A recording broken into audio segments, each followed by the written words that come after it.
새 정부가 들어섰지만 의정 갈등 해결에 목소리를 내지 않는 전공의 단체 대표의 내부 비판이 거셉니다.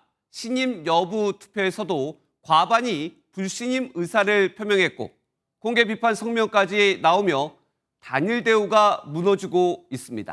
안병수 기자입니다. 최근 전공의 200여 명이 모인 단체 채팅방에서 진행된 박단 전공의 협의회 비대위원장에 대한 익명 신임 투표입니다. 참여자 약 100명 중 과반이 불신임에 손을 들었습니다. 실제 박 위원장에 대한 탄핵까지 거론될 정도로 균열은 곳곳에서 감지됩니다. 내부적으로 저희가 직접 물어보면 다들 신뢰는 사실상 사라진 지 좀 됐다고 봅니다. 공개적으로 비토하는 목소리도 높아졌습니다. 사직 전공의 30여 명은 전공의 단체의 의사소통 구조는 우리가 비난했던 윤석열 정부와 다르지 않다고 직격했습니다. 전공의들의 복귀 여론은 높아진 반면 새 정부가 들어서도 의정 갈등 해결에 미온적으로 대처하자 불이익을 감수해온 전공의들의 분노가 터져나오는 거로 분석됩니다. 지금 이 길의 끝이 어디에 있을지 저도 잘 모르겠습니다. 각자의 자리에서 각자의 방식으로 끝까지 최선을 다했으면 좋겠습니다. 전공의 일부는 새로운 단체를 만드는 독자 행보까지 예고해 의료계 단일 대우는 사실상 해체 수순에 접어들 전망입니다.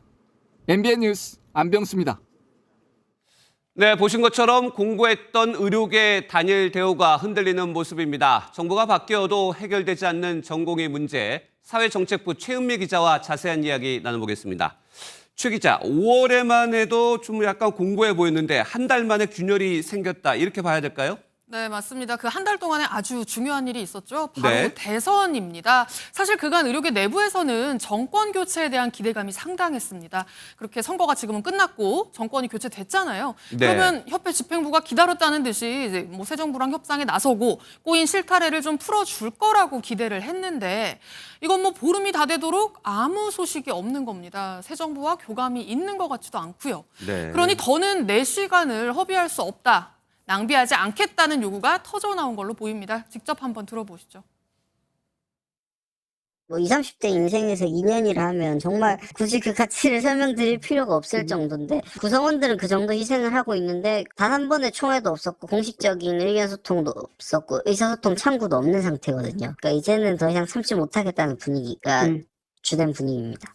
네, 결국 많은 전공의들은 새 정부가 들어서면 실마리가 좀 풀리고 다 같이 이렇게 복귀하는 그런 그림을 기대했는데 그렇지 않았다, 이 얘기네요. 네, 그렇습니다. 극적으로 봉합되는 그림을 기대했는데 달라진 게 없으니까 하루가 1년 같은 전공의들 입장에선 속이 탈 수밖에 없는 거죠. 네. 일부 전공의들은 박단 집행부를 향해서 이번 달 말까지 총회를 열으라면서 이마저 들어주지 않으면 탄핵을 추진하겠다고 성명서를 내기도 했습니다.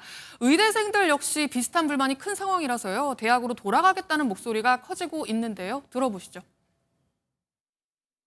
의대학 회의 때 박단이 와가지고 학교 내부 분위기 안 좋다고 불안해하는 학생회장들 막 꾸짖으면서 그러니까 너희 학교 이상한 거다 이런 식으로 해가지고 네, 그럼 결국 복귀하고 싶다는 의사가 강해 보이는데 그동안에 의대 정원 완전 철회 이런 명분들이 있었지 않습니까? 그거 없이도 돌아갈 수 있다, 이 얘기인가요? 네, 일단은 그런 것 같습니다. 지금 복귀 의사를 밝힌 200명의 전공의 요구사항에는 군에 입대한 전공의를 포함해서 모든 사직 전공의의 정원 보장, 그리고 8월 전문의 시험 시행 같은 그간 사직으로 인해서 엉켜있던 어떤 절차적인 문제들을 해결해달라는 내용만 담겨 있습니다.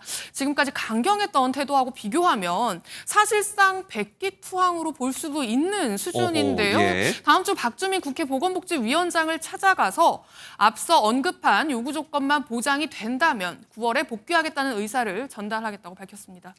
전공의들은 그렇고 그럼 의대생들 중에서도 학교로 돌아가고 싶은 이 학생들이 적지 않잖아요. 어떻게 됩니까?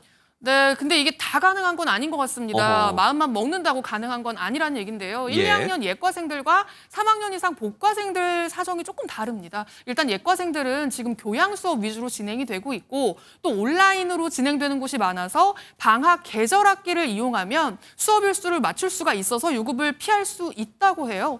그러나 본과생들은요. 지금 현장 실습 위주의 수업인데다가 40주라는 수업 일수를 채워야 한다는 규정이 있어서 지금 돌아온다 이룬다고 해도 40주를 이수하는 게 물리적으로 불가능하기 때문입니다. 네. 그러니까 대학 총장들도 지금 난색을 표하고 있는 상황인데요. 같이 한번 들어보시죠. 네.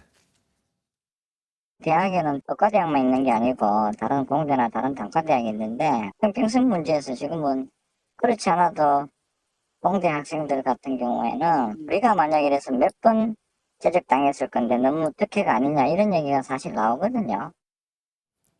네, 실제로 수업을 거부하고 있는 지금 8천여 명의 의대생들은요. 사실 설마 하는 마음으로 지금까지 버텨온 측면이 없지 않거든요. 네. 하지만 교육부 역시도 더 이상의 학사 유연화는 없다. 더 정확히 얘기하면 불가능하다는 방침이라서 돌아가고 싶어도 갈 수 없는 의대생이 적지 않을 걸로 보입니다. 네. 이제는 전공의들과 의대생들이 바로 자기 자리를 찾아갔으면 좋겠습니다. 최은미 기자였습니다.